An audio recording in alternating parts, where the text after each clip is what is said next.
Now today we'll deal with last scene theory. It is a very important theory. In fact, you don't even find it in books, but practically it is there and इसके practical questions बहुत आते हैं. It is one of the most popular questions and it is one of the least understood doctrines out there.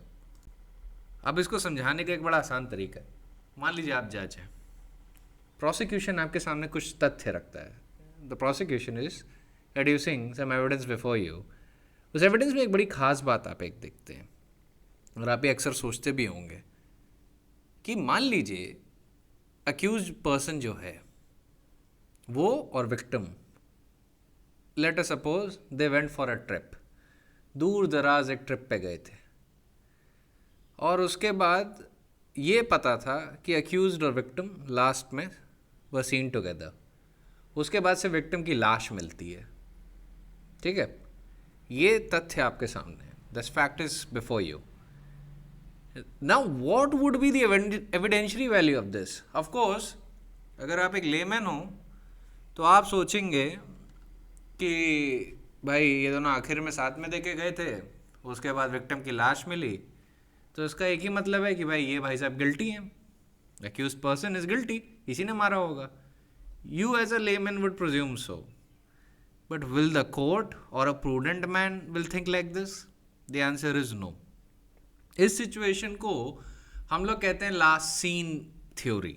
ठीक है, और ये अक्सर court में आती है when the case is based on circumstantial evidence. ये स्पीशी है एक सर्कमस्टेंशियल एविडेंस की.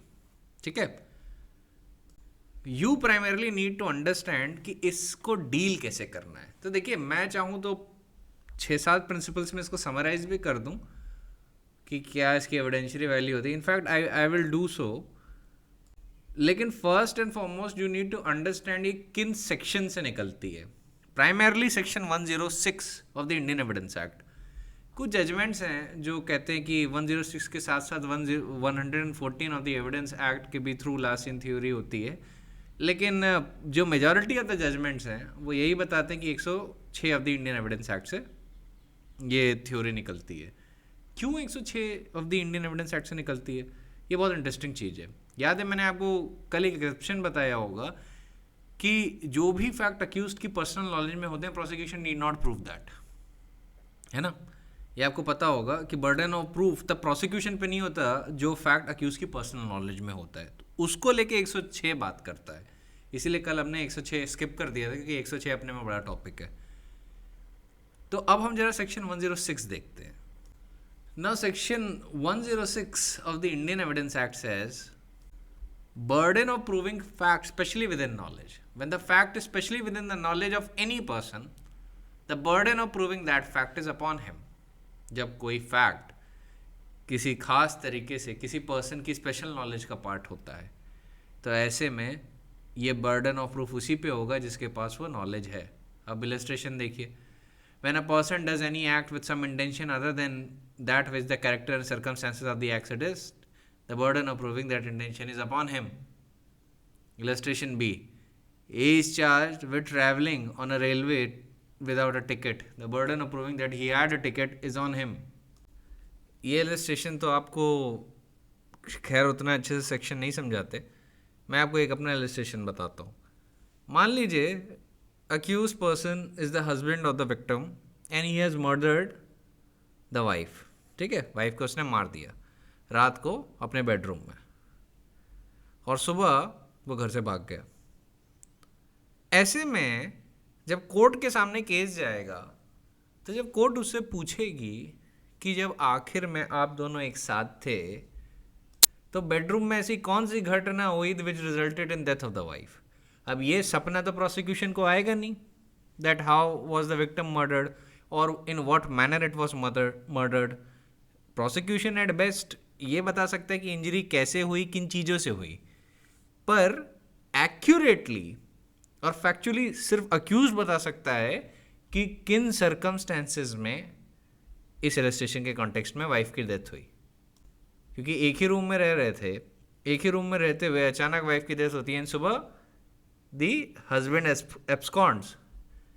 इन that situation the burden of proving this fact specially within the knowledge of the accused person, और एक्यूज पर्सन से पूछा जाएगा कि हाँ भाई आप बताइए कि उस रात को, उस फेटफुल नाइट को बेडरूम में क्या हुआ था। क्योंकि प्रोसिक्यूशन तो सिंपली ये कह देगा कि accused person has murdered the victim, वो सिंपली ये बोल देगा। अब अक्यूज पर्सन बताए कि भाई उस रात बेडरूम में क्या हुआ था, या जो फैक्ट और सर्कमस्टेंसेस सजेस्ट कर रहे हैं उससे अलग कोई बात है, then the burden of proving that is on the accused person, not on the prosecution. वैसे ही मान लीजिए कि किसी सर्वेंट को चार्ज किया गया है with misappropriation of goods of his master, late us suppose, and if he has not accounted the goods, then in that situation the failure to account was due to an accidental loss and the facts were being in the knowledge of the servant. That would make the burden of proof upon the servant to explain to the court as to why didn't he account the goods to the master. अगर misappropriation of goods से charge किया गया है और वहाँ पे दिख गया कि he never accounted for those goods, तो अगर सर्वेंट के पास एक ग्राउंड है कि he was unable to account for those goods because of an accidental loss, damage, accident, freak fire, etc., any cause, then that would be specially within the knowledge of the servant, right? That why didn't he account for those goods? In that situation, the burden of proof is upon whom? It is upon the servant, not on the prosecution. ठीक है। वैसे ही late us suppose कि a person has been abducted, वो जो abducted person था वो थोड़े time बाद कस्टडी में मर गया ऑफ दी अबडक्टर्स की कस्टडी में अबडक्टेड पर्सन मर गया। अब ऐसे में कोर्ट एक प्रिजम्पशन ड्रॉ कर सकता है कि you are the one who killed him, ऐसा इन्फेरेंस ड्रॉ कर सकता है कोर्ट। ऐसी सिचुएशन में under what circumstances such accused person died, sorry, not accused person, the victim died, under what circumstances the victim died, these would be specially within the knowledge of the accused person, right? So it is the duty of the accused person to explain those circumstances. वो explain करेगा वो circumstances, ठीक है। अब देखिए वापस आ जाते हैं लास्ट सीन थ्योरी पे। देखिए last seen theory is treated as an important link in the chain of circumstances that would point towards the guilt of the accused with some certainty. The last seen theory holds the court to shift burden of proof to the accused and the accused to offer a reasonable explanation as to cause of the death of the deceased. It is well settled in law that it is not prudent to base conviction solely on the basis of last seen theory. Last seen theory should be applied taking into the consideration the facts of the case of the prosecution in its entirety and keeping in mind the circumstances that precede and follow the point of the accused being so last seen in the company of victim. ठीक है? Now this point was held by Supreme Court. In fact, this is a reiteration of the old position. This was held by Supreme Court in Nizam versus State of Rajasthan, decided on 4th September 2015. And it is the old position which the Supreme Court is reiterating. So, on that point, you can also refer to another judgment of Supreme Court, that is State of Rajasthan versus Kashi Ram. Here the apex court held that the principle is well settled, that the provision of 106 of the Indian Evidence Act are unambiguous and categoric in laying down that any fact, especially within the knowledge of a person, the burden of proving that fact is upon him. Thus, if a person is last seen with the deceased, he must offer an explanation as to how and when he parted with the company. He must furnish an explanation which appears to the court to be probable and satisfactory. तो accused furnish करेगा explanation जो probable हो और satisfactory हो court के लिए कि भाई आप आखिरी बार victim के साथ देखे गए थे, तो आप बताइए कब और कैसे you parted with the company. Of course accused यही बोलेगा कि ये पार्टेड विद द कंपनी और उसी की एक्सप्लेनेशन देगा। वो तो बोलेगा नहीं कि मैंने ही मार दिया था। सो if he fails to offer an explanation on the basis of facts which are within his special knowledge, then he will fail to discharge the burden cast upon him by section 106 of the Indian Evidence Act. So in a case resting on circumstantial evidence, if the accused fails to offer reasonable explanation in discharge of the burden placed on him, that itself will provide an additional link in the chain of circumstances proved against him.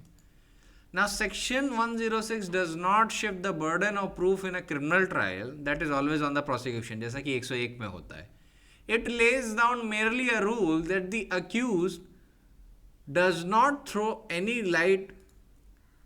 It lays down the rule that when the accused does not throw any light upon facts which are specially within his knowledge and which could not support any theory or hypothesis compatible with his innocence, the court can consider his failure to adduce any explanation as an additional link which completes the chain. Now, आपको इसमें एक चीज़ बहुत ज़्यादा गौर करनी है supreme court की terminologies पे कि सुप्रीम कोर्ट ने इसको सोल बेसिस ऑफ कन्विक्शन नहीं कहा, it just called it additional link in the chain of circumstances. तो आपको ये पता होना चाहिए एट द आउटसेट कि लास्ट सीन थ्योरी के बेसिस पे ही कन्विक्शन नहीं हो सकता unless there are other circumstances which unerringly points towards the guilt of the accused. Circumstantial evidence के जो 5 principles मैंने आपको बताया, शरद, ब्रिजिटन, शारदा और स्टेट ऑफ महाराष्ट्र के, उसको ध्यान में रखिएगा. So first let me summarize the position of last scene theory. ठीक है, आपके लिए summarize कर देता हूँ. पहला ये है कि last scene is a species of circumstantial evidence and the principle of law applicable to circumstantial evidence are fully applicable while deciding the guilt or otherwise of an accused where the last scene theory has been applied. Secondly, it is not necessary that in each and every case corroboration by further evidence is required. Third is the single circumstance of last scene, if of a kind, where a rational mind is persuaded to reach an irresistible conclusion that either the accused should explain how and in what circumstances the deceased suffered that, then it would be permissible to sustain a conviction on the solitary circumstance of last scene. This statement should also be qualified that there must be additional circumstances which point towards the guilt of the accused. Fourth is proximity of time between the deceased being last seen in the company of the accused and the death of the deceased is an important factor. And if the time gap is so small that the possibility of third person being the offender is reasonably ruled out, on a solitary circumstances of last scene, a conviction can be sustained. तो अगर time gap बड़ा small होता है, छोटा सा time gap होता है, ऐसे में लास्ट सीन का जो एविडेंस होता है उसकी वैल्यू बढ़ जाती है. लेकिन अगर टाइम गैप जितना लार्ज होता जाएगा उतना लास्ट सीन का जो वैल्यू है वो कम होता जाएगा. देखिए यहाँ पे हम एडमिसिबिलिटी की बात नहीं कर रहे हैं, हम एविडेंशियल वैल्यू की बात कर रहे हैं. एडमिसिबल तो होगा ये एविडेंस, क्रेडिबिलिटी की बात कर रहे हैं कि कितना वेट अटैच करेगा कोर्ट उसको उसके ऊपर. Fifth point is proximity of the place, that is the place where the deceased and the accused were last seen alive with the place where dead body of the deceased was found is an important circumstance, and even where the proximity of time of the deceased being last seen with the accused and the dead body being found is broken depending upon the attendant circumstances, it would be permissible to sustain a conviction on the said evidence. Sixth point is circumstances relating to time and place have to be kept in mind and play a very important role in evaluation of weightage to be given to the circumstances of proximity of time and proximity of place while applying last seen theory. And seventh is the relationship of the accused and the deceased, the place where they were last seen together, the time when they were last seen together are also an important circumstance to be kept in mind while applying the last seen theory. For example, when the relationship of a husband and wife and the place of the crime is matrimonial house and the time the husband and wife were last seen was early hours of the night, would require the said three factors to be kept in mind while applying the last seen theory. अब ये circumstances जो मैंने आपको बताया, principles बताया, ये illustrative exhaustive नहीं है. ध्यान रखिएगा, the foundation of last seen theory are based on principles of probability, cause and connection, wherefrom a reasonable and logical mind would unhesitatingly point the finger of guilt at the accused wherever attracted. अब general rule तो ये है कि last seen theory is a weak type of evidence. ये दिमाग में डाल लीजिएगा, it is of a very weak type of evidence. ये बड़ा स्ट्रॉन्ग नहीं माना जाता, ठीक है. तो आप कहीं 106 में लिख लीजिए, कि last seen theory is generally considered as a weak type of evidence. It is linked in the chain of circumstance, but if the proximity of time and place are so connected together, where a reasonable mind or a logical mind would unhesitatingly point the finger of guilt at the accused person, then it could be sufficient to sustain a conviction. तो ये बड़ा complex point है, ठीक है. और complexity इसमें ये है कि अगर प्रॉक्सिमिटी ऑफ टाइम और प्रॉक्सिमिटी ऑफ प्लेस वेरी कर जाती है, या रिलेशनशिप ऑफ द पार्टीज ऐसी नहीं है जहाँ पे ये लगे कि they would ordinarily be in the company of each other, तो वहाँ पे जो वैल्यू होती है, एविडेंशियरी वैल्यू होती है लास्ट सीन एविडेंस की, वो फ्लक्चुएट करती है depending on the fact and circumstances. तो एज अ जनरल रूल आप एक चीज़ याद रखिएगा, जनरल रूल का हमेशा ध्यान में रखिएगा कि वो ऑर्डिनरली लिंक माना जाता है, ठीक है. Ordinarily it is considered a link in the chain of circumstances, and in accordance with the judgment of the Supreme Court in Nizam versus State of Rajasthan, it is not prudent to base conviction solely on the last seen theory. ठीक है, इस पे बहुत clear रहिएगा. Ordinarily it is not prudent to base conviction solely on the last seen theory. पर कुछ exceptional circumstances होते हैं where the conviction can be based on the last seen theory when the proximity of time is so small that the possibility of third person being the offender is reasonably ruled out. अब इसको एक illustration से समझिए. Let us suppose you are the accused. आपको ये accused बना देते हैं तो आपको थोड़ा ज़्यादा समझ में आएगा. You are the accused person. अब ये अब आपके पॉइंट ऑफ व्यू से फैक्ट्स ऐसे हुए हैं. आप और विक्टिम एक पार्टी के बाद घर जा रहे थे साथ में. फिर एक जंक्शन के पास यू सेपरेटेड योर वेज, ठीक है. विक्टिम गया राइट साइड, आप गए लेफ्ट साइड, ठीक है. अब जब वो विक्टिम राइट साइड जा रहा था, रास्ते में उसे कुछ रॉबर्स मिले. रॉबर्स ने रॉबरी के दौरान उसको मर्डर कर दिया और उसको लूट के ले गए, ठीक है. FIR रजिस्टर हुई, पुलिस का शक गया आप पे. You are arraigned as an accused person. So when you are arraigned as an accused person, in that situation prosecution आपके खिलाफ लास्ट सीन थ्योरी जरूर लाएगा. तो जब वो लाएगा तो आप जब एक्सप्लेन करेंगे कि okay I moved in the opposite direction and the deceased moved in opposite direction related to mine, in that situation I am not the offender. तो इस केस में जब आप एक्सप्लेन करते हैं कि there is a possibility of third person being involved, और फिर कोर्ट उन सर्कमस्टेंसेस को इंक्वायर करेगा, तो लास्ट सीन थ्योरी के बेसिस पे आपका कभी भी कन्विक्शन नहीं हो सकता. बिकॉज अब यहाँ पे आपने ऐसे अटेंडेंट सर्कमस्टेंसेस इंट्रोड्यूस कर दिए हैं वेयर कोर्ट के दिमाग में एक डाउट आ जाएगा और कोर्ट को लगेगा कि yes there is a third person involved in this case, assuming you prove these facts as well, ठीक है. लेकिन मान लीजिए a person is abducted and shortly after abduction is killed, ठीक है. A person is abducted, shortly after abduction is killed. Prosecution abductor को अरेंड करता है as an accused person, arrest हो जाते हैं ट्रायल के दौरान. अब अक्यूज पर्सन ये बताना चाहते हैं कि he didn't commit the murder, he takes the plea of not being guilty. Prosecution ये बताता है कि इन्होंने इनको अबडक्ट किया, he was last seen in his company, और इन्होंने एक रैंसम कॉल भी भेजी थी. फिर कोर्ट पूछता है कि अच्छा बताइए, if you are saying that, abductor कहता है, अबडक्टर अक्यूज्ड कोर्ट को बोलता है कि I have not committed murder. Court उससे पूछेगा अच्छा आप बताइए कि अगर आपने मर्डर नहीं किया तो किसने किया. अब ऐसी सिचुएशन में मान लीजिए abductor is unable to give a satisfactory explanation to the court, ठीक है, या कोई ऐसी एक्सप्लेनेशन देता है कि वो इम्प्रॉबेबल लगता है कोर्ट को. अब ये वो सर्कमस्टेंस है जहां पे last seen theory will have a much greater value, ठीक है. अभी देखिए जो मैंने आपको 7 इलस्ट्रेटिव प्रिंसिपल्स बताए, ये दिल्ली हाई कोर्ट ने Arvind alias Chhotu versus state and city of Delhi में बताए थे. And after referring to catena of supreme court judgments, Delhi high court came with that conclusion.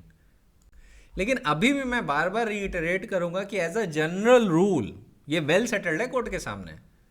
Last seen theory is merely treated as a link in the chain of circumstances, और ये हमेशा unsafe माना जाता है to rely solely upon it. लेकिन कई circumstances में अगर सोल एविडेंस है लास्ट सीन टुगेदर का, और वो लास्ट सीन टुगेदर के सर्कमस्टेंस प्रॉक्सिमिटी ऑफ टाइम और प्लेस के कंटेक्स्ट से और रिलेशन ऑफ द पार्टीज के कंटेक्स्ट से इस तरीके के हैं जहाँ पे कोई भी प्रूडेंट मैन इसी कंक्लूजन में आ सकता है कि accused person was the one who murdered the deceased person, then in that case what would happen? Last seen theory can be used in order to base a conviction. वो एक exceptional circumstance है, और ध्यान रखिएगा जब हम exception की बात करते हैं तो एक्सेप्शनल सर्कमस्टेंसेज में करते हैं। जनरल रूल को हमेशा ध्यान रखना है। मैं जनरल रूल इसलिए पहले बताता हूँ क्योंकि लोगों को एक्सेप्शन याद हो जाता है और जनरल रूल भूल जाते हैं। जनरल रूल आप हमेशा पहले याद रखते हैं। ऑर्डिनरली क्या है ये?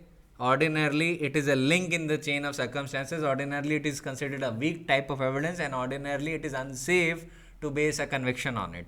It is only in exceptional circumstance that the conviction can be based on the sole evidence of last seen theory. ठीक है?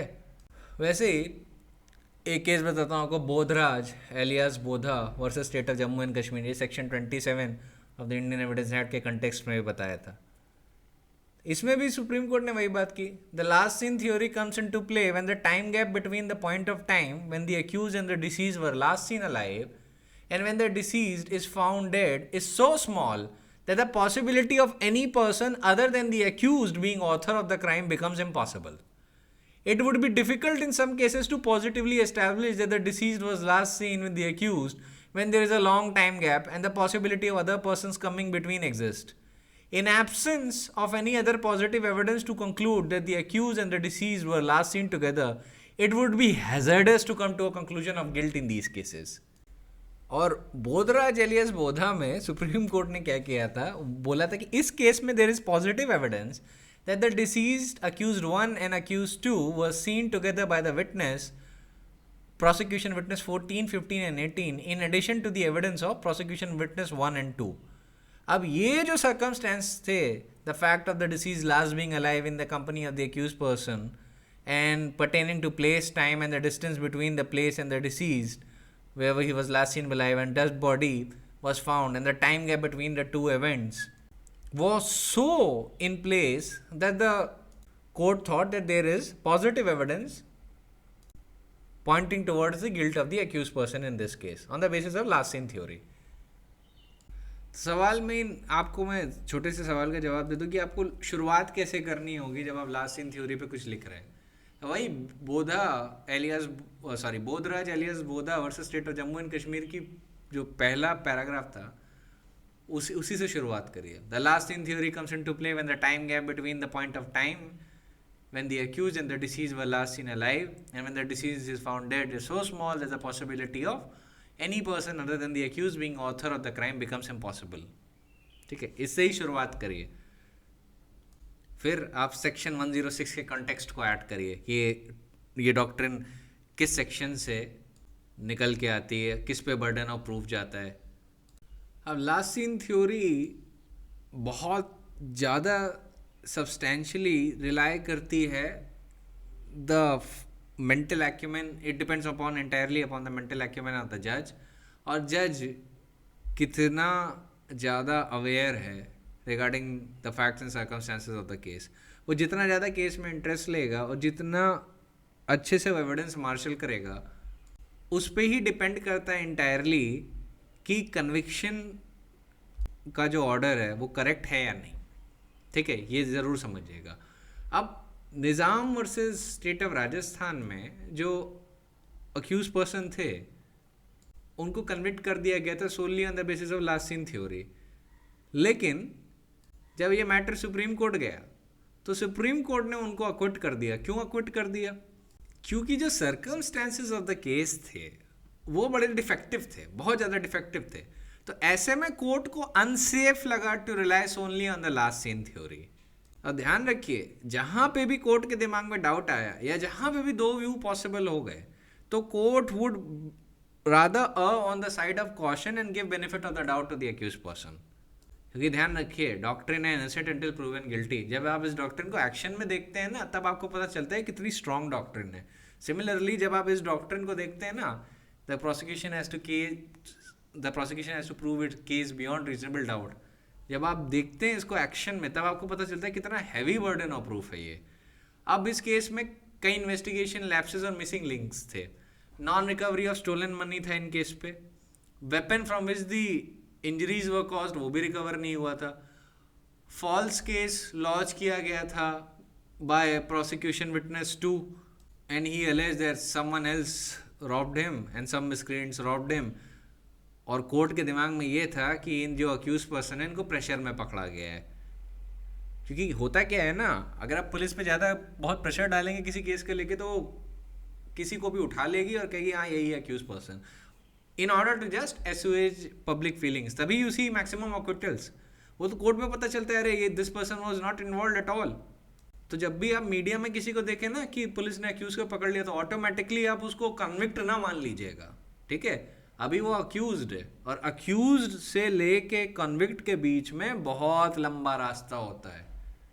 इट इज़ वेरी पॉसिबल कि पुलिस ने किसी इनोसेंट मैन को उठा लिया just in order to satisfy their political masters और to assuage public outcry on that matter. ऐसा भी हो सकता है। एक और डिफेक्ट था इस केस में, वो ये था कि जो डेड बॉडी थी उसका आइडेंटिफिकेशन नहीं हो पाया था और इसकी भी कोई एक्सप्लेनेशन नहीं थी कि डिसीज्ड उस स्पॉट पे पहुंचा कैसे और उसके इंटरनल ऑर्गन्स पे इंजरीज कैसे आई, ठीक है। अब किसी भी चीज़ की एक्सप्लेनेशन प्रोसिक्यूशन दे नहीं पाया तो कोर्ट ने बोला कि चेन ऑफ सर्कमस्टेंसेस तो बिल्कुल भी कंप्लीट नहीं हुई और blindly to rely on last seen theory in this case would be unsafe. देखिए मैंने जितने भी केसेस पढ़े हैं जहाँ पे लास्ट सीन थ्योरी पे कन्विक्शन हुआ है वहाँ पे मैं आपको एक बात बता दूं, जब आप पूरा केस पढ़ेंगे ना यू विल फाइंड कि लास्ट सीन थ्योरी के अलावा भी कोर्ट को अलग एविडेंस मिले थे सर्कमस्टेंशियल, जैसे रिकवरी स्टेटमेंट या कुछ ऐसे सर्कमस्टेंसेस जिसकी वजह से कोर्ट ने एक इन्फेरेंस रेज किया हो या कुछ और इनक्रिमिनेटिंग सर्कमस्टेंसेस जैसे रिकवरी ऑफ मर्डर वेपन या expert testimony and expert evidence and medical evidence linking the accused with the crime। वहाँ पे हमेशा आपको ऐसी चीज़ें मिलेंगी जहाँ पे आप देखेंगे कि इन सारी चीज़ों को देखते हुए कोर्ट ने लास्ट सीन थ्योरी को भी एक सब्सटैंशियल मैटर माना in order to convict the accused person. तो हालांकि पोजीशन ऑफ लॉ ये है कि एक्सेप्शनल सर्कमस्टेंसेस में कन्विक्ट किया जा सकता है अक्यूज्ड को, ठीक है, लेकिन ये है at best an exceptional circumstance. General rule नहीं, जनरल रूल ये it is a weak type of evidence, इसको ध्यान में रखिएगा। और जितने भी केसेस में आप कन्विक्शन पाएंगे आप हमेशा देखेंगे उन केसेस में और भी एविडेंस था which were acting as an additional link in the chain of circumstances. तब वहाँ पे लास्ट सीन थ्योरी का जो वेटेज था वो बढ़ गया। वैसे ही supreme court in another judgment of State of Goa versus Sanjay Thakran expostulated the position of last seen theory as thus that, and I quote, "It is clear that where other links have been satisfactorily made out and the circumstances pointing to the guilt of the accused and the circumstances are last seen together and the absence of explanation would provide an additional link which completes the chain. In absence of proof of other circumstances, the only circumstance of last seen together and absence of satisfactory explanation cannot be made the sole basis of conviction." From a principle laid down by this court, matlab apex court, the circumstances of last seen together would normally be taken into consideration for finding the accused guilty of the offence charged with when it is established by the prosecution that the time gap between the point of time when the accused and the deceased were found together alive and when the deceased was found dead is so small that the possibility of any other person being with the deceased could completely be ruled out. The time gap between the accused persons seen in the company of the deceased and the detection of the crime would be a material consideration for appreciation of evidence and placing reliance on it as a circumstance against the accused. But in all cases, it cannot be said that the evidence of last seen together is to be rejected merely because the time gap between the accused person and the deceased last seen together and the crime coming to light is after a considerable long duration. There can be no fixed or straitjacket formula for the duration of the time gap in this regard, and it would depend entirely upon the evidence led by the prosecution to remove the possibility of any other person meeting the deceased in the intervening period. That is to say, if the prosecution is able to lead an evidence that the likelihood of any person other than the accused being the author of the crime becomes impossible, then the evidence of circumstance of last seen together, although there is a long duration of time, can be considered as one of the circumstances in the chain of circumstances to prove the guilt against such accused person. Hence, if the prosecution prove that in the light of facts and circumstances of the case, there was no possibility of any other person meeting or approaching the deceased at the place of the incidents or before the commission of the crime in the intervening period, the proof of last seen together would be a relevant evidence. For instance, if it could be demonstrated by showing that the accused person were in exclusive possession of the place where the incident occurred or where they were last seen together with the deceased, and there was no possibility of any intrusion to that place by any third party, then a relatively wider time gap would not affect the prosecution's case. तो basically court ये कह रहा है कि ये जो time gap है और प्रॉक्सिमिटी ऑफ टाइम में मैटर तो करता है, पर ज़रूरी नहीं है कि हर केस में भी मैटर करे, है ना.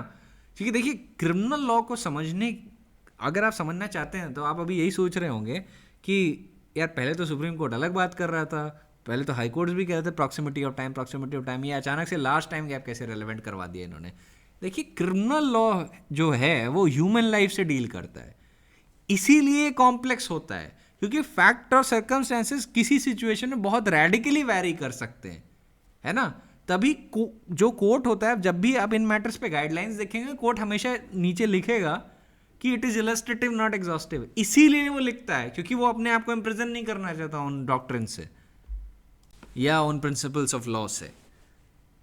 Criminal law requires the court to judge the fact and circumstances in their proper light. और human interaction और human transaction इतने varied होते हैं that it is impossible to lay them down exhaustively. अगर it was possible तो legislature ना कर देता, but it is impossible. That is why court एक safety valve रखता है, एक safety valve ज़रूर रखता है कि कुछ circumstances हो सकते हैं जहाँ पे large time gap भी उतना क्या कहते हैं लास्ट सीन थ्योरी को डिफीट नहीं करेगा. क्योंकि ऑर्डिनरली लास्ट सीन थ्योरी में एक जो प्रॉक्सिमिटी ऑफ टाइम है और जो स्मॉल टाइम गैप है वो बड़ा रेलेवेंट होता है. अगर जितना लास्ट टाइम गैप होगा last seen in the company of the accused person और डेथ के बीच में, तो उतना ही लास्ट सीन थ्योरी का इफेक्ट कमज़ोर होता जाएगा. लेकिन अगर ये दिखा दिया जाए कि जिस प्लेस में इंसिडेंट ऑकर हुआ और जहाँ पे accused and the deceased were last seen together, वहाँ पे प्रोसिक्यूशन ये भी दिखाते थे there is no possibility of third person intervening, there was no possibility of intrusion at that place by a third party. वो जो प्लेस थी जहाँ इंसिडेंट हुआ वो अक्यूज्ड की पोजीशन में थी या it was in exclusive position of the accused person. Then in those scenarios a relatively wider time gap might not affect the case of the prosecution. आप जब भी किसी एक्सेप्शन को सुनते हैं ना, आप हमेशा ध्यान रखिए वो courts as a safety valve बनाते हैं. इसीलिए मैं कहता हूँ कि criminal law in essence is more complex than civil law, क्योंकि सिविल लॉ आप समझ सकते हैं if you have a basic understanding of civil procedure और कमर्शियल ट्रांजैक्शंस को लेके या बाहर क्या हो रहा है. तो उसमें जो गाइडलाइंस है कई मैटर्स पे ऐसी होती है कि आप उसे एक्यूरेटली प्रेडिक्ट कर सकते हैं, अच्छा इसमें ये होगा. लेकिन क्रिमिनल लॉ में कई चीज़ें ऐसी होती हैं जहाँ पे आपको फील्ड में उतर के समझना होता है. तो या जब भी आप ये सर्कमस्टेंसेस देखते हैं ना कि यहाँ पे एक एक्सेप्शन बना दिया जनरल रूल का, वो इसलिए बनाया जाता है क्योंकि एक सेफ्टी वैल्व रखना बहुत ज़रूरी होता है. वरना the court will become a prisoner of its own clauses and the court avoids that. Always remember, while understanding the principles, the context of it, which is it's being spoken into, किस context में high court या supreme court बात कर रहा है, that matters a lot. तो एक बात तो है, लास्ट सीन थ्योरी पे आंसर लिखना बहुत आसान है आपके लिए, लेकिन लास्ट सीन थ्योरी को अप्लाई करना बड़ा मुश्किल होगा। ठीक है, लास्ट सीन थ्योरी को आप तभी अप्लाई कर पाएंगे जब आप उसे एक्शन में देखेंगे। अगर आपको लास्ट सीन थ्योरी के बारे में अब तक नहीं समझ में आया, then you can ask me even in greater detail, क्योंकि ये प्राइमरली अगर क्वेश्चन आएगा तो ये आएगा जजमेंट राइटिंग के बेसिस पे, या अगर आप डीजेएस दे रहे होंगे तो उसी सिचुएशन में आएगा, वरना तो ज़्यादा से ज़्यादा आपका शॉर्ट नोट आ सकता है एविडेंस पे, what is last seen theory, और आप सीधे से थोड़ा सा बता के एकदम आगे बढ़ जाइएगा। जनरल रूल्स बता दीजिएगा, मेन जनरल रूल्स बताने, वहीं तक कन्फाइंड रहना है, 106 की थोड़ी सी बात कर देनी है, that is it, your answer is complete. लेकिन रियलिटी में this doctrine is used in order to prove the link of circumstantial evidence. ये सर्कमस्टेंशियल एविडेंस में बहुत इंपॉर्टेंट डॉक्ट्रिन है। अब मैं आपको 106 के बारे में जनरली बताता हूँ, मैं लास्ट सीन थ्योरी की बात नहीं कर रहा। ठीक है, लास्ट सीन थ्योरी का टॉपिक कंप्लीट हो गया। अब मैं बस बात कर रहा हूँ सेक्शन 106 की। अच्छा देखिए, जब सेक्शन 106 को आप उसके प्रिलिमिनरी सेंस में समझते हैं तो एक चीज़ ध्यान रखिएगा कि जो सेक्शन 106 है ना, एट बेस्ट वो क्या करेगा कि वो एक इन्फेरेंस कोर्ट के दिमाग में अराइज कर सकता है कि अगर मान लीजिए अक्यूज्ड के दिमाग में कुछ स्पेशल फैक्ट्स हैं, स्पेशल नॉलेज, और वो एक्सप्लेन नहीं कर पाता, then at best the court would be entitled to draw a reasonable inference of guilt, but the same can be rebutted. ये नहीं होता है कि कोर्ट ये कर लेगा कि अगर आपने एक्सप्लेन नहीं किया तो मैं आपको कन्विक्ट कर दूंगा। नहीं, कन्विक्शन नहीं करना है वहां पे a reasonable inference of guilt can be drawn अगर accused is unable to explain those fact and circumstances जो specially are within his knowledge. तो आपको एक चीज ध्यान रखना है in context of 106, that what it does is that if the accused person is unable to explain those facts and circumstances which are specially within his knowledge, then at best it is on the court to draw an inference of guilt. But it is incorrect to presume that if the accused is unable to explain those circumstances, then the court ought to find the accused person guilty. ऐसा नहीं है। Only use you can do is draw reasonable inference of guilt. अभी prosecution को main evidence साबित करना है कि उसके खिलाफ, ये बात याद रखिएगा। ठीक है, always remember the burden of proof to prove a case beyond reasonable doubt is on the prosecution. Accused नहीं एक्सप्लेन कर पा रहा है वो फैक्ट जो स्पेशली उसकी नॉलेज में, या एक इम्प्रॉपर एक्सप्लेनेशन दे रहा है, देन इन दैट सिचुएशन क्या होगा? उस सिचुएशन में यही चीज़ होगी कि कोर्ट में reasonably draw an inference of guilt. Inference of guilt is different from an order of conviction. ये ध्यान रखिएगा। Always remember, inference does not amount to proof. At best, it is a inference only. अब जैसे एक case का illustration लीजिए, ये Dalip Singh versus state of Haryana. इस इलस्ट्रेशन की तरह सुनिए। 1993 supplementary supreme court cases, volume number 3, page number 336 का साइटेशन है। इस केस में क्या हुआ था कि victims were taken into police custody and they died in police custody. तो ये रिस्पॉन्सिबिलिटी किसकी है? To show how the prisoner went out of their custody and died in custody. The responsibilities of the police officer. Police officer ने इस case में एक plea ली थी कि जो प्रिजनर था ही एस्केप्ड फ्रॉम देयर कस्टडी। तो कोर्ट ने पूछा कैसे एस्केप किया? ये तो आप बताएंगे ना, ये तो प्रोसिक्यूशन तो बताएगा नहीं। आपने जब कस्टडी में उसको लिया, then it was your duty to explain.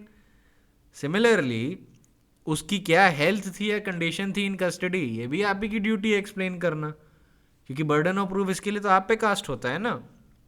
अब ये एक्सप्लेन नहीं कर पाए और जो भी एक्सप्लेनेशन दी वो कोर्ट को ठीक नहीं लगी, तो कोर्ट ने उन फैक्ट एंड सर्कमस्टेंस में इनको कन्विक्ट कर दिया। सिर्फ यही फैक्ट और सर्कमस्टेंस नहीं थे, साथ में और भी फैक्ट और सर्कमस्टेंस थे कि जो मेडिकल एविडेंस था वो ये दिखा रहा था कि the deceased died due to shock and haemorrhage on the account of injury sustained on the vital organs including namely spleen, liver and testicle, and the marks of injuries on the body of the deceased person show that he was tortured. बहुत सारे इसमें evidence थे which pointed towards the guilt of the accused person. कोई direct evidence नहीं था इस case में। The case was based on circumstantial evidence. 70% of the conviction जो आप देखते हैं they are based on circumstantial evidence only. तो ऐसी सिचुएशन में क्या हुआ, Dalip Singh versus state of Haryana में these people were convicted. Similarly, there is another case of Munshi Singh Gautam versus State of Madhya Pradesh. अब सुनिए इसमें क्या हुआ था. On the night of 19th or 20th June 1984, to extort a confession from Shambhu Tyagi, hereinafter referred to as deceased, he was brought to a police station. He was beaten, as a result of which he died, and thereafter, to remove traces of the crime and to conceal the acts, the dead body was thrown near a nala. The accused persons were police officers. Now, in order to, have some evidence in their favor, what the accused person did, they forged an entry into Rose Namcha report to conceal the crime by recording that they received an information from some person that the deceased is lying in nala bed and such person was intoxicated badly. ठीक है, ये इन्होंने रोज नामचा diary में लिखा. एक forged entry थी वो. Matter गया सीआईडी के पास, क्राइम ब्रांच के पास. क्राइम ब्रांच ने इन्वेस्टिगेट किया, वाया कि अरे भाई आपके खिलाफ तो मटीरियल है, इनको उठा के ले गए फिर पुलिस ऑफिसर्स को. अब हुआ क्या कि अक्यूज पर्सन का जितना भी जो एविडेंस आ रहा था, दैट वाज वेरी कॉन्ट्राडिक्टरी. बड़ा कॉन्ट्राडिक्टरी एविडेंस हो रहे थे, क्योंकि होता है ना, आपने कहावत सुनी, झूठ के पाँव नहीं होते. तो अब ये फॉर्ज एंट्री कर रहे हैं. अब एक झूठ को बचाने के लिए आपको दूसरा झूठ बोलना पड़ता है, फिर उसको बचाने के लिए आपको उसके बाद और झूठ बोलना पड़ता है. तो होने क्या लगता है ना कि आप इतने झूठ बोल डालते हैं कि आप ही को याद नहीं रहता कि किस चीज़ पे क्या बोला था. इनके साथ भी वही हो रहा था, पुलिस ऑफिसर्स के भी साथ. इस केस में अक्यूज पुलिस ऑफिसर्स के साथ भी यही घटना हो रही थी एग्जैक्टली. इनके जो एविडेंस थे वो कॉन्ट्राडिक्टरी नेचर के थे. फिर जब प्रोसिक्यूशन विटनेस आ रहे थे वो इनके खिलाफ गवाही दिए. फिर जो मेडिकल एविडेंस था और सर्कमस्टेंशियल एविडेंस था वो भी इनके खिलाफ था. अब ऐसी सिचुएशन में कोर्ट ने 304 पार्ट 2 में कुछ अक्यूज पर्सन को कन्विक्शन अपहेल्ड किया. अब इस केस में कुछ अक्यूज्ड अपेलेंट्स जो थे उन्हें एक्विट किया, क्योंकि उनके खिलाफ prosecution was not able to bring home the accusations. उनके खिलाफ प्रूव नहीं हो पाया था. क्योंकि हमेशा ध्यान रखिए, प्रोसिक्यूशन हमेशा एक बड़ा वाइड नेट कास्ट करता है. ठीक है, जो लोग नहीं भी इन्वॉल्व होते हैं, जरा सा भी इन्वॉल्व होते हैं, प्रोसिक्यूशन उनको भी लपेट लेता है, जस्ट इन केस कि भाई जिसके खिलाफ साबित हो जाए, जिसके खिलाफ हो जाए, मतलब हिट एंड मिस वाली बात हो जाती है. तो ऐसे में जो कोर्ट होता है ना, उसी की ड्यूटी होती है टू एक्यूरेटली सी कि किनके खिलाफ चार्ज और एक्यूजेशन प्रूव हो रहे हैं और किनके खिलाफ नहीं. तो इस केस में क्या हुआ था, जो मेन अक्यूज थे उनके साथ कुछ और लोग, उनके खिलाफ तो कन्विक्शन प्रूव हो गया और उनका कन्विक्शन अपहेल्ड किया सुप्रीम कोर्ट ने अंडर 304 पार्ट 2. बट 3 अक्यूज्ड ऐसे थे जिनके खिलाफ prosecution was not able to bring home the accusations and their appeals were allowed by the supreme court. The case in point that I am referring is Munshi Singh Gautam versus state of Madhya Pradesh. It was decided on 16 November 2004. And let me tell you one more thing. In this case, the Supreme Court was very angry regarding this custodial sentences, this custodial torture things and custodial deaths. बहुत गुस्सा हो रहा था इस बात को लेके. And let me tell you, the present trend of the court is that the courts are very, very severely dealing with the cases where a custodial torture or custodial death is alleged by the prosecution or the complainant for that matter. तो आपका 106 ख़त्म हो गया. अब 107 और 108 हम लोग कर ही चुके थे. अब 109 की बात करते हैं. 109 कहते हैं, when the question is whether the persons are partners, landlords and tenants, a principal or agent, and it has been shown that they have been acting as such, the burden of proving that they do not stand or have ceased to stand to each other in those relationships respectively is upon the person who affirms it. ठीक है. Principal section 109 का ये है कि a partnership, tenancy or agency one shown to exist is presumed to continue till it is proved to have been dissolved. ठीक है. अब एक पार्टनरशिप फर्म कैसे डिसॉल्व होता है? That is dissolved in accordance with section 45 of the Indian partnership act, और public notice of the dissolution is mandatory to give. अब dissolution के बहुत सारे ग्राउंड्स होते हैं पार्टनरशिप एक्ट में, सेक्शन 45 नहीं, 41, 42, 43 और सेक्शन 44 भी है. पर क्या होता है कि डिसोल्यूशन के बाद ना, as far as the partners are concerned in relation to a third party, तब भी जब तक public notice of the dissolution is not given till the partners would be liable for their acts to third parties for any act done by them which would have been an act of the firm if done before dissolution. ठीक है, ये section 45 का mandate है. तो dissolution के बाद public notice is to be given in the case of partnership. As in case of landlord or tenancy, where the relationship of landlord and tenant is admitted or proved to exist, that would be continued to be presumed until it is shown by affirmative proof that it has ceased to exist. Always remember, mere non-payment of rent is not sufficient to show that the relationship has ceased. ऐसा मत समझ लीजिएगा कि because the tenant has not submitted rent for some period तो ऐसे में हो गया कि रिलेशनशिप सीज हो गई. नो, उसके लिए और भी एडिशनल प्रूफ चाहिए होता है. That is not by itself enough. बहुत सर्कमस्टेंसेज होते हैं जहाँ पे रेंट नहीं देना पड़ता. खैर, leaving that aside, principal and agent पे आ जाते हैं. अब प्रिंसिपल और एजेंसी की एक छोटी सी बात ये है जो ध्यान में रखने वाली है कि ये सेक्शन आपको सिर्फ बेयर एक्ट के लेवल पे अवेयर रहना होगा, इसलिए उसको एक्सप्लेन कर रहा हूँ. Where there is an authority to do an act and it is shown to exist once, then it is presumed to continue till the contrary is proved. ठीक है. अब section 182 to 238 under Indian contract act deal with the relationship of principal and agent. उसमें section 206 provides that a reasonable notice must be given for revocation और renunciation of the agency. And section 208 provides when the authority of the agent is terminated. तो उसके लिए positive proof देना होगा कि जो principal और एजेंट है they are now not in the same relationship. क्योंकि एक बार अगर आपने दिखा दिया that principal and agents that there was a relationship of principal and agent between the parties, then law presume करके चलेगा yes they acted as a principal and agent, unless by positive proof you show that the authority has been revoked or the agency has been renunciated or the authority of the agent has terminated in accordance with the principles of Contract Act. ठीक है. अब हम आ जाते हैं section 1010 पे, sorry 1010 कह रहा हूँ, 110 पे. Burden of proof as to ownership. When the question is whether any party is the owner of anything of which he is shown to be in possession, the burden of proving that he is not the owner is upon the person who affirms that he is not the owner. Now this section gives effect to the principle that the possession is prima facie evidence of title. आपने सुना होगा कि एक expression काफ़ी use होता है, possession is 9/10 of law. इसका मतलब है ये दिखाने के लिए ये जो एक्सप्रेशन है ये चीज़ कन्वे करता है कि जिसके पोजेशन में कोई प्रॉपर्टी है सो ये माना जाता है कि उसी के वही ओनर है प्रॉपर्टी का. इसलिए बोला जाता है कि पोजेशन इज 9/10 ऑफ लॉ, और पोजेशन के राइट को सिर्फ ओनरशिप का राइट डिफीट कर सकता है. तो सेक्शन 110 यही कह रहा है कि जब भी सवाल ये है कि कोई पर्सन ओनर है of what he is shown to be in possession, the burden of proving that he is not the owner is upon the person who affirms that he is not the owner. तो जो कह रहा है कि भाई मान लीजिए B की पोजेशन में एक प्रॉपर्टी है, ए कह रहे हैं कि भाई ये प्रॉपर्टी इनकी नहीं है, तो ए साबित करें कि Y B is not the owner.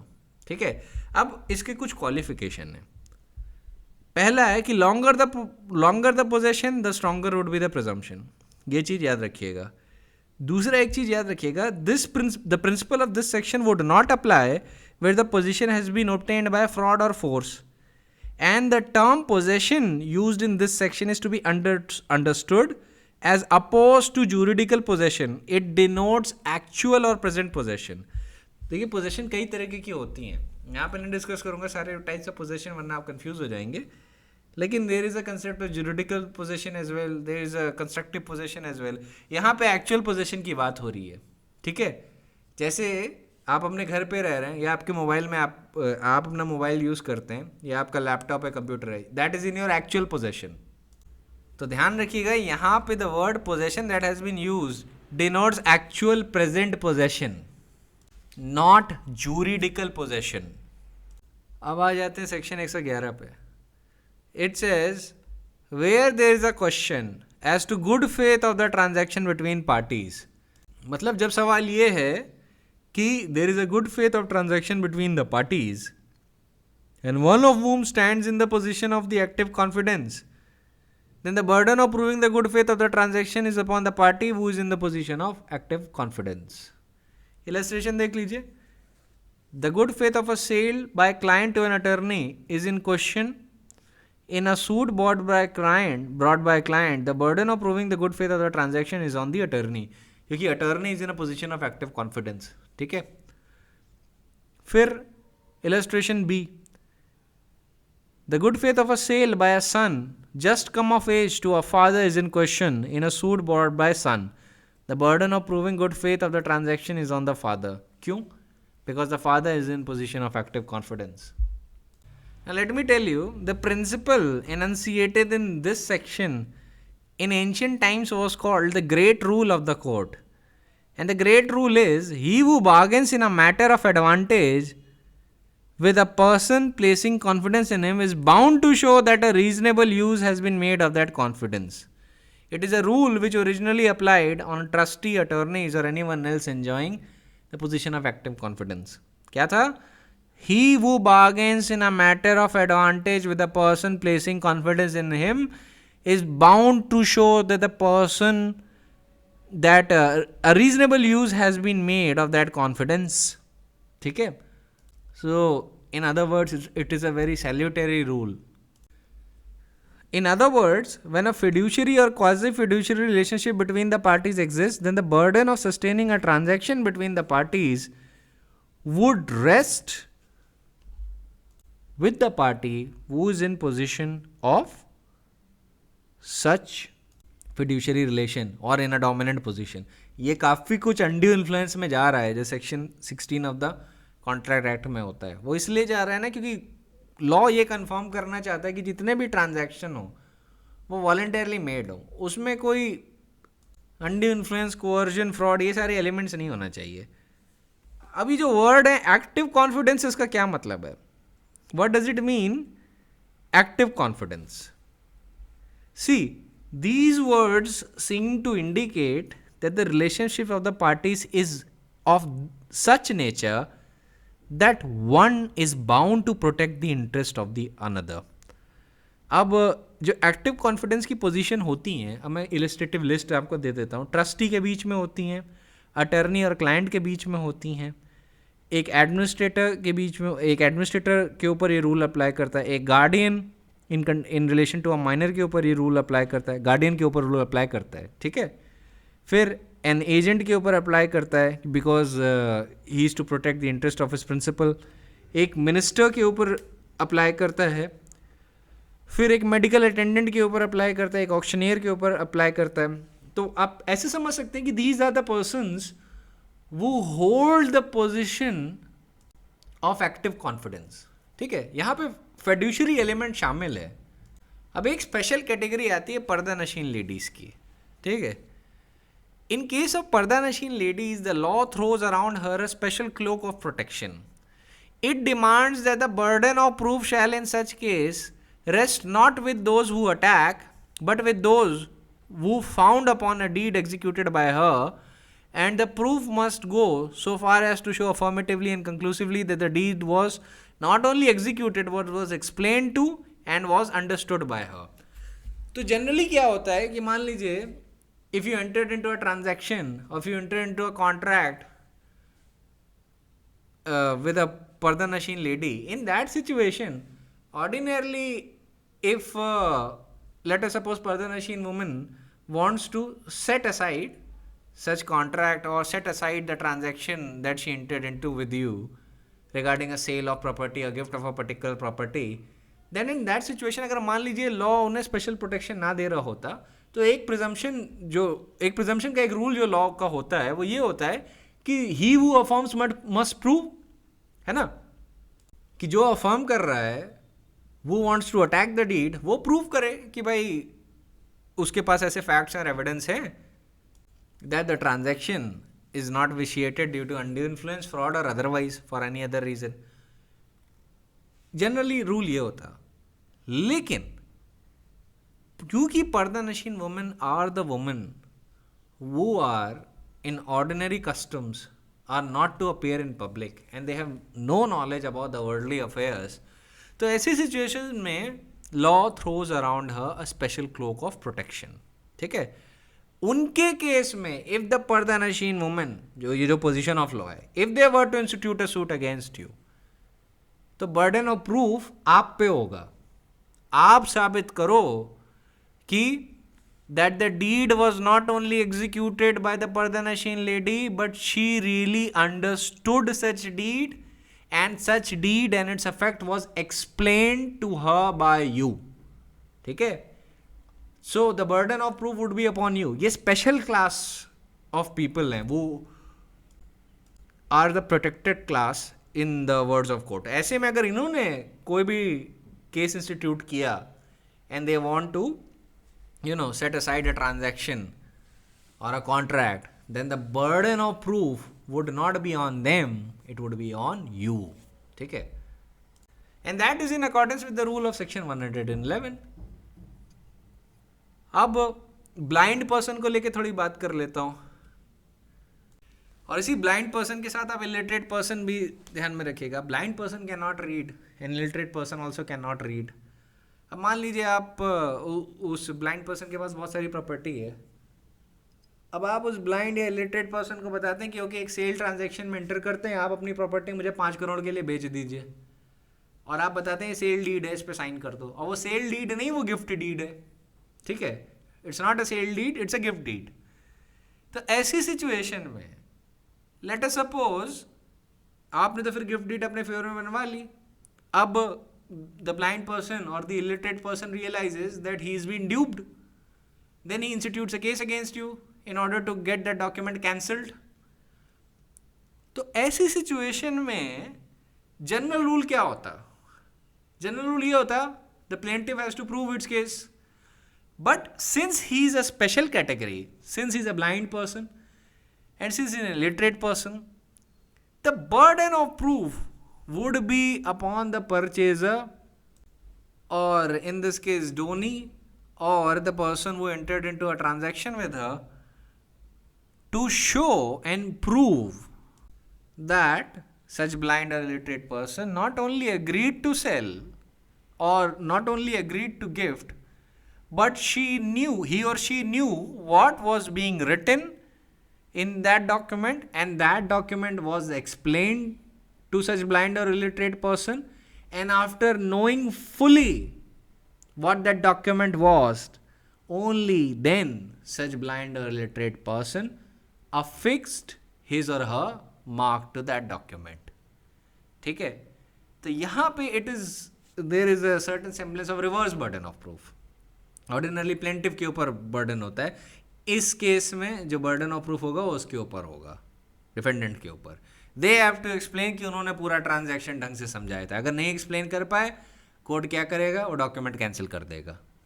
वो सेल डीड, अगर आपने सेल ट्रांजैक्शन में एंटर किए हैं, अभी वही उसी इलस्ट्रेशन को थोड़ा चेंज कर देता हूँ। मैंने इलस्ट्रेशन में आपको सेल डीड की बजाय बता दिया था कि गिफ्ट डीड है। अब मान लीजिए सेल डीड की में जो मेंशन आप उसे बता रहे हैं इलिटरेट लेडी को कि 5 करोड़ है, अब उसमें 5 करोड़ नहीं 5 लाख रुपए लिखा है। आपने उसकी पूरी प्रॉपर्टी 5 लाख रुपए के लिए ले ली, क्योंकि you thought that this would be more smarter, ये थोड़ा नॉर्मल ट्रांजैक्शन लगेगा। गिफ्ट में तो प्राइमा फेसा ही दिख रहा है कि फ्रॉड हुआ है और अनड्यू इन्फ्लुएंस एक्सरसाइज हुई है।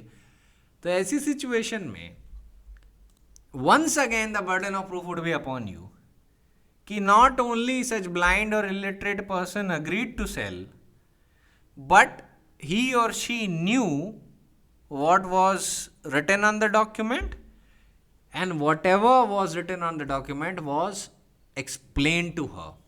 When the judge is satisfied of that, only then he would rule in your favor, otherwise he will not. और थोड़ा heavy burden of proof है आपके केस में, इस केस में, ठीक है। सो याद रखिएगा, people enjoying active confidence and people enjoying the special protection of law, ऐसी सिचुएशन में क्या होगा कि कोर्ट जो है वो हमेशा ऑपोजिट पार्टी से प्रूफ मांगेगा, ठीक है।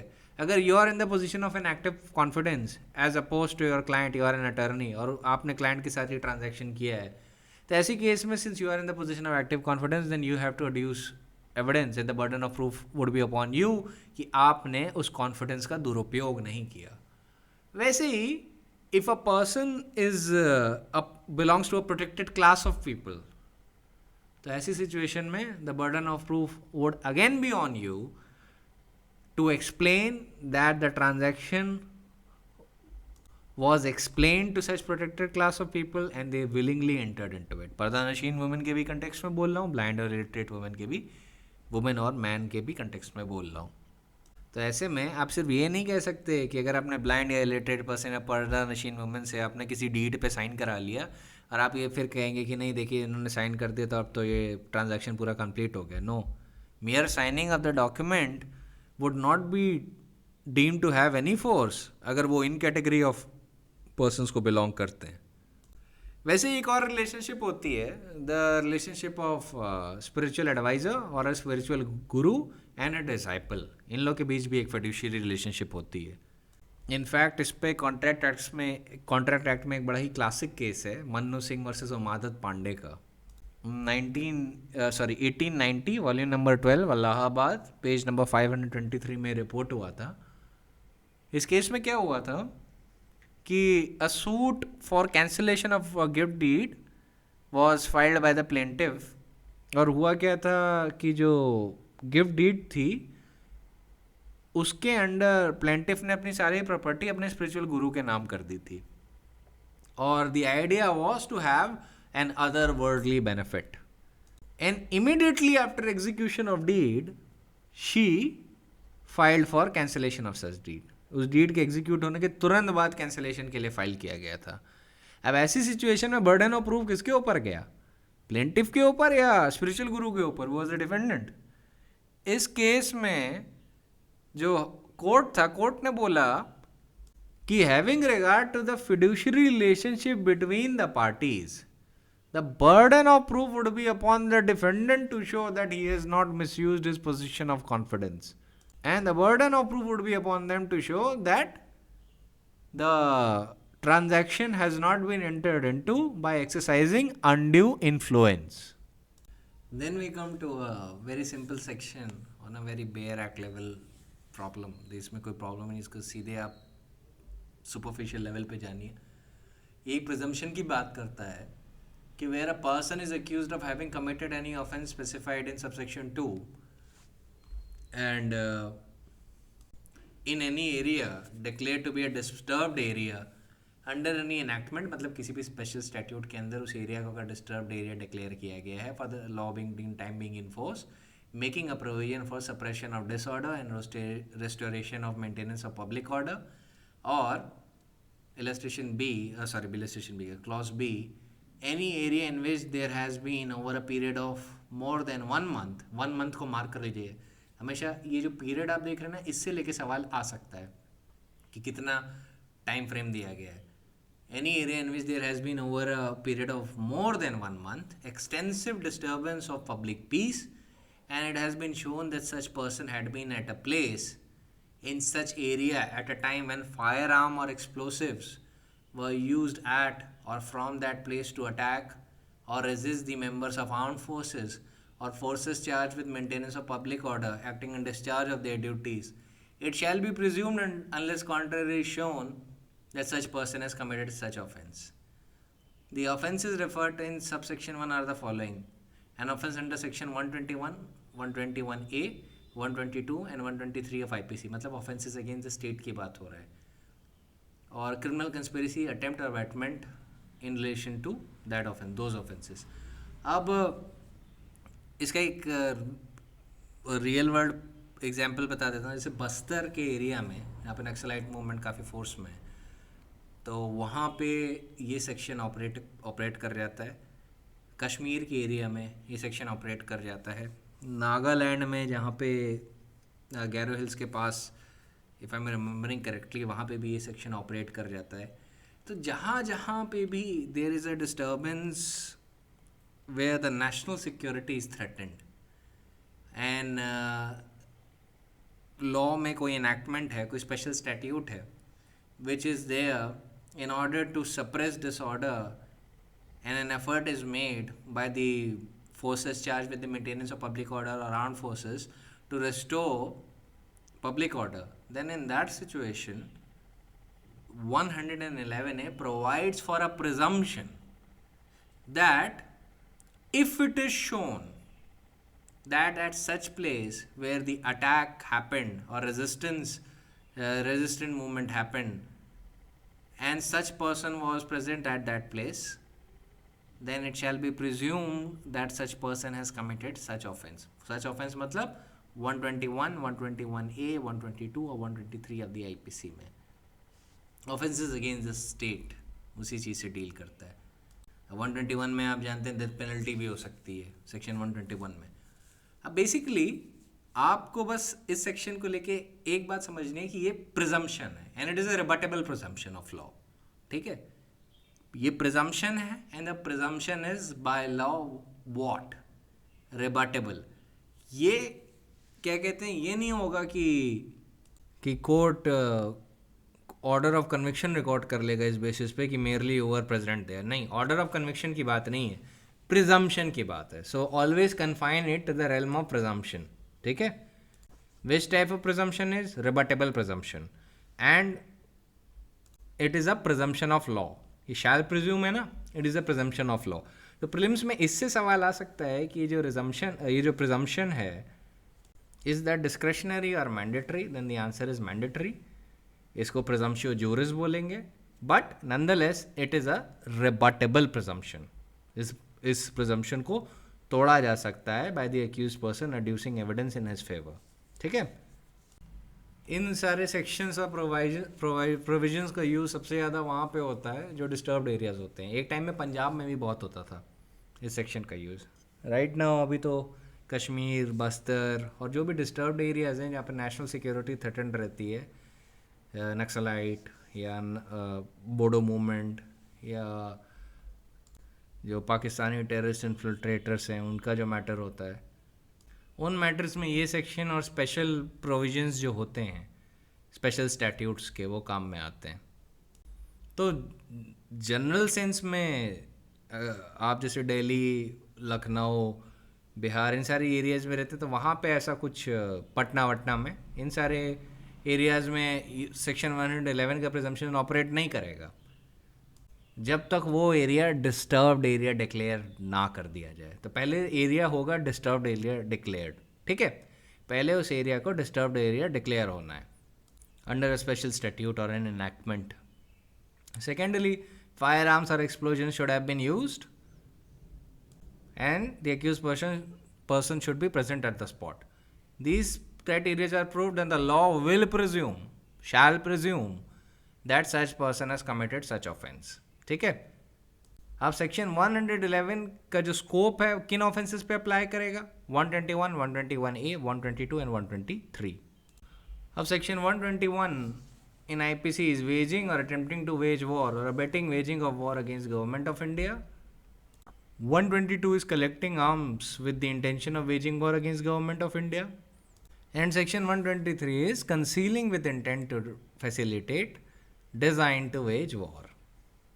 अब इसमें जो सेक्शन 121 है उसमें मैक्सिमम पनिशमेंट डेथ तक पे जा सकता है.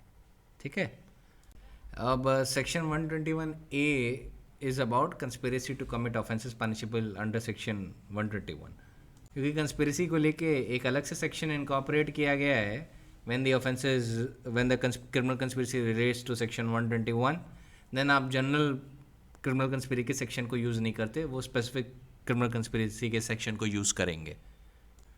सो प्राइमरली दैट इज़ इट. यही मेन चीज़ें हैं जिसका आपको ध्यान रखना है. कल हम लोग 112 से डील करेंगे. 112 पे मैंने आपको प्रिलिमिनरी लेक्चर में भी काफ़ी बताया होगा, जो एग्ज़ाम के पर्पज़ के लिए उतना ही सफिशिएंट है. एक पॉइंट आपको बताना है एक्सेस और नॉन एक्सेस का. ठीक है, कि उसका क्या मतलब है, उसका क्या स्कोप है, फिर उसके कंटेक्स्ट में मॉडर्न प्रैक्टिकल मैटर्स क्या चल रहे हैं, तो वो थोड़ा एलैबोरेट करना होगा and then we will go forward from that. फिर 114 और अकम्प्लिस एविडेंस से थोड़ा डील करेंगे, एस्टॉपल से थोड़ा डील करेंगे, फिर टाइप्स ऑफ विटनेसेस पे आ जाएंगे. चाइल्ड विटनेस पे थोड़ा एलैबोरेशन होगा क्योंकि majority of the type of witnesses की तो बात कर ही चुके हैं प्रिलिमिनरी लेक्चर में ही. तो चाइल्ड विटनेस पे एक मेन एलैबोरेशन रह जाएगा, वो बता दूंगा. फिर प्रिविलेज कम्युनिकेशन डील करेंगे, फिर examination, cross examination, and will go from there. जैसा भी होगा. So that is it for today. I'll see you tomorrow.